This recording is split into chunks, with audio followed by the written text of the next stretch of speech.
नमस्कार दोस्तों, मैं वैभव आज आपका स्वागत करता हूं तक्षशिला ट्यूटोरियल के ऑनलाइन चैनल पे। दोस्तों, हम लोग बात कर रहे थे क्लास 12 के फिजिक्स के चैप्टर नंबर 5 जिसका नाम था चुंबकत्व एवं द्रव। इसमें हम लोग लेक्चर 5.3 तक कंप्लीट कर चुके थे। आज हम लोग बात करेंगे लेक्चर 5.4 के बारे में। देखिए दोस्तों, अब हमें लास्ट सेशन में हमने भूचुंबकत्व के बारे में जाना था। आज इस सेशन में हम लोग उसके आगे की कुछ परिभाषाएं जानेंगे। ठीक है, तो ये जो हेडिंग पड़ी है पृथ्वी के चुंबकत्व के अवयव, ठीक है, इसमें हम लोग मेनली दो डेफिनेशन है, एक छोटा सा डेरिवेशन है। तो दो डेफिनेशन और एक डेरिवेशन काफी इंपॉर्टेंट है। डेफिनेशन तो बहुत इंपॉर्टेंट है और जो डेरिवेशन है उससे फॉर्मूला निकल के आएगा, वो आपको न्यूमेरिकल में हेल्प करेगा। ठीक है, चलिए तो स्टार्ट करते हैं। सबसे पहले इसमें जो पहली डेफिनेशन है, तो ये जो डेफिनेशन है दिक्पात कोण, एंगल ऑफ डिक्लिनेशन, इसको समझते हैं। ठीक है, कि एक्चुअल में ये है क्या। अब देखिए, यहाँ पे आपको एक डायग्राम दिख रहा होगा। ये डायग्राम किसी एक किताब के, खुली हुई किताब के स्ट्रक्चर लाइक है। ठीक है, अगर आप किसी किताब को ऐसे दोनों साइड, एक साइड इधर एक साइड इधर पन्ना से खोलते हैं तो कुछ ऐसा ही स्ट्रक्चर बन रहा है और आप समझ पा रहे होंगे। जैसे समझ लीजिए ये किताब के दो पेज हैं। ठीक है, जब हमने इसको ऐसे करके खोल रखा है तो देखिए दोनों पेज के बीच में जो एंगल बन रहा है ना, यही वो एंगल है अल्फा और यही होता है दिक्पात कोण। तो इसे हमें समझना है कि एक्चुअल में है क्या। ठीक, तो इसकी डेफिनेशन हम लोग देने से पहले हमें दो टर्म को समझना पड़ेगा। वो दो टर्म कौन से हैं? पहला टर्म है चुंबकीय याम्योत्तर, कि ये मैग्नेटिक मेरिडियन होता क्या है, और फिर दूसरा है भौगोलिक याम्योत्तर, यानी कि जियोग्राफिकल मेरिडियन होता क्या है। तो चुंबकीय याम्योत्तर और भौगोलिक याम्योत्तर को समझने के लिए हमें कुछ टर्म्स को समझना पड़ेगा। ठीक है, तो और जब ये दोनों चीजें समझ में आ जाएगी, चुंबकीय और भौगोलिक याम्योत्तर समझ में आ जाएगा, तभी आपको समझ में आएगा कि दिक्पात कोण क्या होता है। ठीक, तो सबसे पहले समझिएगा कि अगर सोचिए हम पृथ्वी के किसी भी स्थान पर खड़े हो जाएं, किसी भी कंट्री में खड़े हो जाएं, ठीक है, रहेंगे तो हम लोग पृथ्वी की सतह पर ही। तो पृथ्वी की सतह पर अपने गुरुत्व केंद्र से स्वतंत्रता पूर्वक लटकी हुई चुंबकीय सुई की अक्ष, ये देखिए सुई की अक्ष है, यहां एक चुंबकीय सुई को बनाया गया है, ये चुंबकीय सुई की अक्ष है। ठीक है, तो पृथ्वी की सतह पर अपने गुरुत्वीय केंद्र से स्वतंत्रता पूर्वक लटकी हुई चुंबकीय सुई की अक्ष से होकर गुजरने वाले ऊर्ध्वाधर तल को क्या बोलते हैं?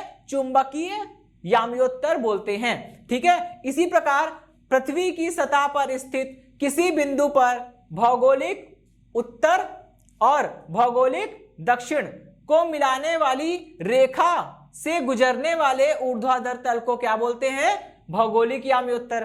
ठीक, और चुंबकीय याम्योत्तर और भौगोलिक याम्योत्तर के बीच में जो एंगल बनता है उसी को हम लोग क्या बोलते हैं? दिक्पात कोण। तो दिक्पात कोण हम लोग अल्फा से प्रदर्शित करते हैं। ठीक है, और ये अल्फा का मान अलग अलग पॉइंट्स पे अलग अलग हो सकता है। ठीक, अब हम लोग आगे बढ़ेंगे और बात करते हैं अपने सेकंड डेफिनेशन के बारे में। चलिए, अब हमें दूसरी डेफिनेशन पढ़नी है, नमन कोण या नति कोण। देखिए, नमन कोण या नति कोण होता क्या है?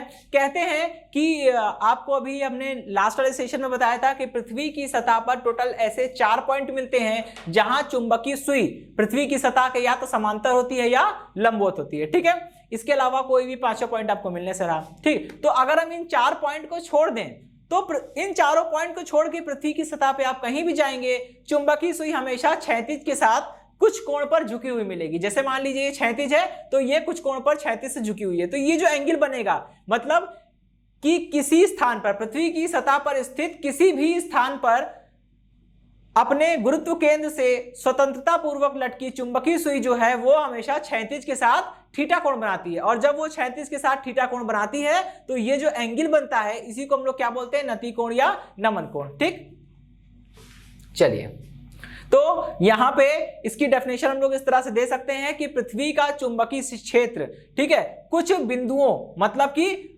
चुंबकीय ध्रुव और चुंबकीय निरक्षों को, इन 4 बिंदुओं को छोड़कर पृथ्वी की सतह पर स्थित प्रत्येक बिंदु पर पृथ्वी का चुंबकीय क्षेत्र सदैव क्षैतिज के साथ कुछ कोण पर झुका रहता है। इसी कोण को हम लोग क्या बोलते हैं? नमन कोण अथवा नति कोण। और इसका मान भी पृथ्वी की सतह के हर एक बिंदु के लिए अलग अलग होता है। ठीक, चलिए, तो नति कोण और नमन कोण ये दोनों एक ही होते हैं। और दिक्पात कोण, इनकी डेफिनेशंस काफी इंपॉर्टेंट है। ठीक है, शॉर्ट में काफी पूछी जाती है, और नमन कोण तो कुछ ज्यादा इंपॉर्टेंट है, तो उसको आप ध्यान में रखेंगे। ठीक है, अब हम लोग चलते हैं अपने अगले डेरिवेशन की ओर। छोटा सा डेरिवेशन है वो, और दोस्तों आप देख पा रहे होंगे यहाँ डायग्राम में, देखिए मैंने कुछ ऐसा दिखाने का प्रयास किया है। पृथ्वी का चुंबकीय क्षेत्र देखिए, ये क्षैतिज दिशा है, हॉरिजॉन्टल OH।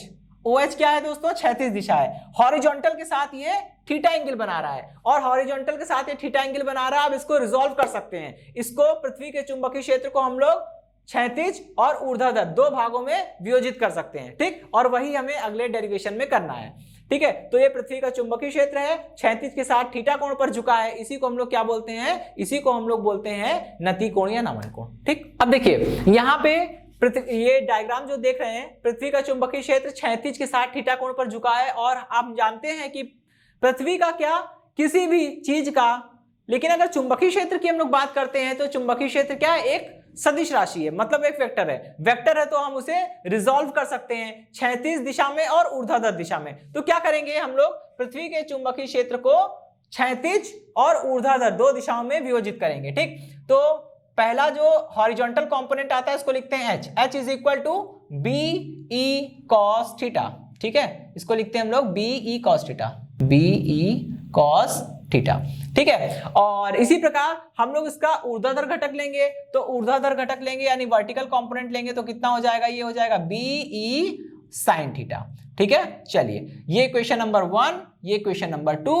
अब क्या करना है? इसको पृथ्वी के चुंबकीय क्षेत्र का क्षैतिज घटक BE cos थीटा आ गया, ऊर्ध्वाधर घटक BE sin थीटा आ गया। अब इसको क्या करना है? हमें इसको केवल आपस में कंबाइन करना है, ठीक, ओके।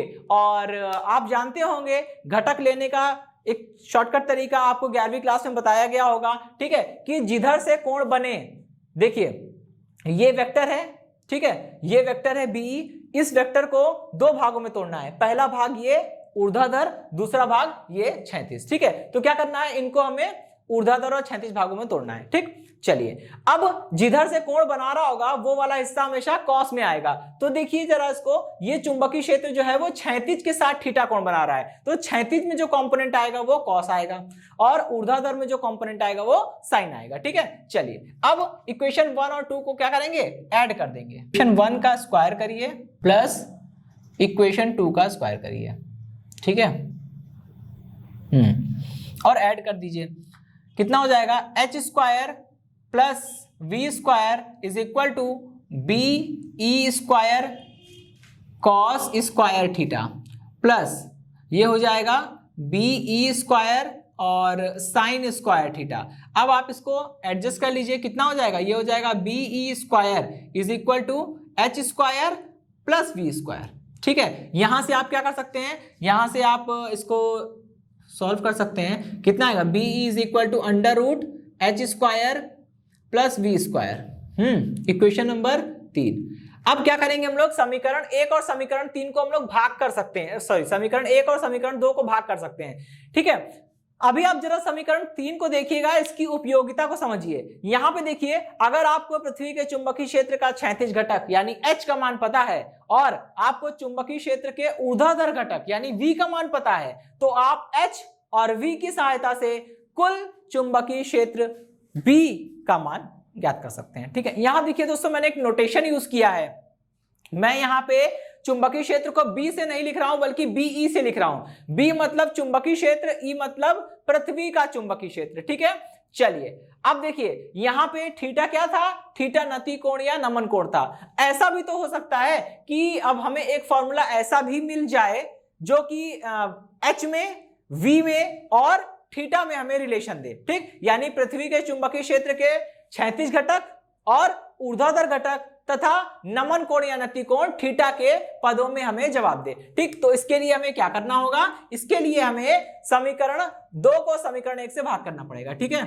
इक्वेशन 2 को डिवाइड कर देंगे हम इक्वेशन नंबर 1 से, ठीक है भाई। चलिए इसको सॉल्व करिए, कितना हो जाएगा? ऊपर लिखा V, नीचे लिखा H, तो V upon H is equal to V की जगह कितना लिख सकते हैं हम लोग? BE साइन थीटा अपॉन में कितना है? BE cos थीटा, ठीक है। अब यहां क्या करेंगे? इसको हम भाग कर देंगे। जब इसको भाग करेंगे तो यहां से क्या बनेगा? यहां से बनेगा tan theta is equal to V upon में H, ठीक। और यहां से ये इसकी वैल्यू निकल आएगी, ठीक है। ये इक्वेशन नंबर 4 है। चलिए भाई, तो इक्वेशन नंबर 3, इक्वेशन नंबर 4 हमें पता चल गई। ठीक, अब यहां से आप ऐसा कर सकते हैं, अगर आपको v की वैल्यू दी हो, h की वैल्यू दी हो, तो आप थीटा निकाल सकते हैं। इसी प्रकार अगर आपको vh दिया हो तो आप टोटल b का मान भी निकाल सकते हैं। ठीक दोस्तों, तो बस इसमें इस टॉपिक में हमें यही 3 चीजें पढ़नी थी, और ये थर्ड वाला जो हम लोग कॉन्सेप्ट पढ़ रहे हैं, ठीक है, पृथ्वी के चुंबकीय क्षेत्र का घटक, ये वाला थर्ड पार्ट भी इंपॉर्टेंट है। ठीक, न्यूमेरिकल पर्पस से इस पे क्वेश्चंस आते हैं।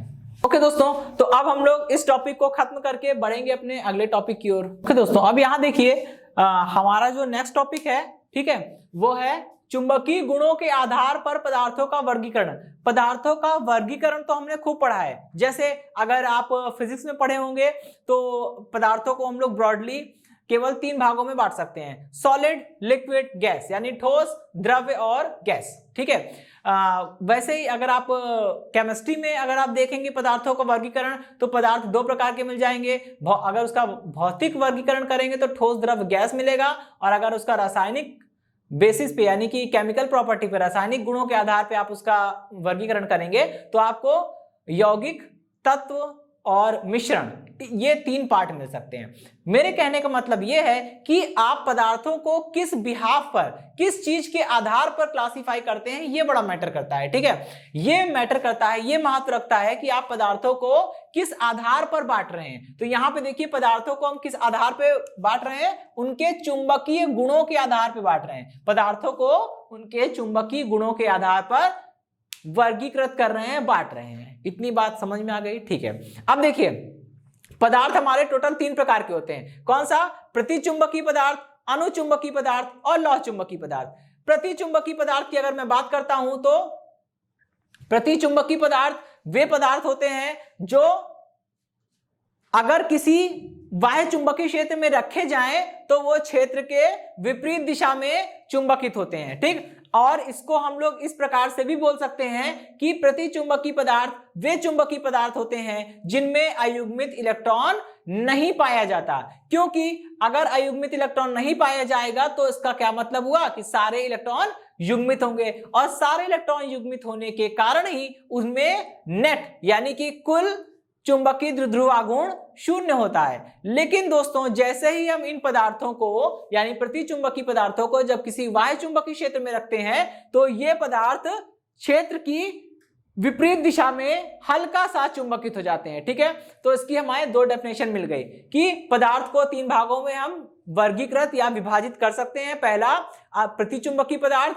दूसरा अनुचुंबकीय पदार्थ, तीसरा लौह चुंबकीय पदार्थ। ठीक है, अगर हम बात करें प्रतिचुंबकीय पदार्थ की तो प्रतिचुंबकीय पदार्थ वे पदार्थ होते हैं जो बाह्य चुंबकीय क्षेत्र में रखने पर क्षेत्र की विपरीत दिशा में हल्का सा चुंबकित हो जाते हैं। इसका सेकंड, वे पदार्थ जिन्हें बाह्य चुंबकीय क्षेत्र में रखने पर वे क्षेत्र की दिशा में ही हल्का सा चुंबकित हो जाते हैं, उन्हें हम लोग बोलते हैं अनुचुंबकीय पदार्थ। इसी प्रकार वे पदार्थ जिन्हें बाह्य चुंबकीय क्षेत्र में रखने पर वो क्षेत्र की दिशा में तीव्रता से चुंबकित हो जाते हैं, क्या कहलाते हैं? लौह चुंबकीय पदार्थ। ठीक है, अब आइए इसके एग्जांपल देख लेते हैं। ठीक, चलिए, तो प्रतिचुंबकीय पदार्थ के बहुत सारे एग्जांपल हैं। बिस्मिथ है, ठीक है, बिस्मिथ है, कॉपर है, सिल्वर है, गोल्ड है, ठीक है, H2O है, बहुत सारे हैं। ठीक, इसी प्रकार चुंबकीय पदार्थ की अगर हम बात करें तो एल्यूमिनियम है, ठीक है, मैग्नीज है, कॉपर क्लोराइड है,